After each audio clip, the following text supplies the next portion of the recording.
मतदार यादी विशेष सखोल पुनर्निरीक्षणासह घरकुल योजनाच्या अंमलबजावणीचा जिल्हाधिकाऱ्यांकडून आढावा। येवला तालुक्यातील अंगणगाव येथे प्रत्यक्ष भेट। भारत निवडणूक आयोगाच्या निर्देशानुसार जिल्ह्यात मतदार यादी विशेष सखोल पुनर्निरीक्षण कार्यक्रम सुरू आहे। या कार्यक्रमाची प्रभावी आणि कालबद्ध अंमलबजावणी करण्यासाठी जिल्हाधिकारी आयुष प्रसाद यांनी आज येवला तालुक्यातील अंगणगाव येथे प्रत्यक्ष भेट देऊन मतदार यादी विशेष सखोल पुनर्निरीक्षण कार्यक्रमांतर्गत मतदारांशी प्रत्यक्ष संवाद साधला। यावेळी अप्पर जिल्हाधिकारी देवदत्त केकान, उपविभागीय अधिकारी बाबासाहेब गाडवे, तहसीलदार आबा महाजन तसेच मतदान केंद्रस्तरीय अधिकारी व कर्मचारी उपस्थित होते।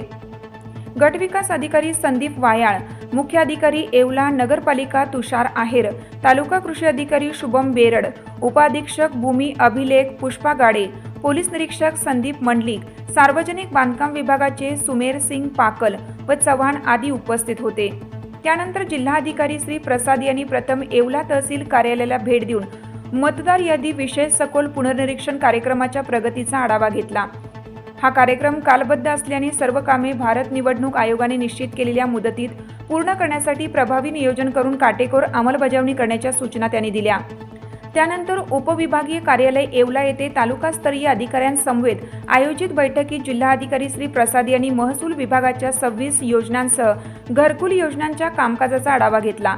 शासनाच्या घरकुल योजनांसाठी पात्र असलेला एकही लाभार्थी वंचित राहणार नाही याची दक्षता घेऊन सर्व पात्र लाभार्थ्यांना योजनांचा लाभ मिळवून देण्यासाठी आवश्यक कार्यवाही करण्याचे निर्देश त्यांनी संबंधित अधिकाऱ्यांना दिले।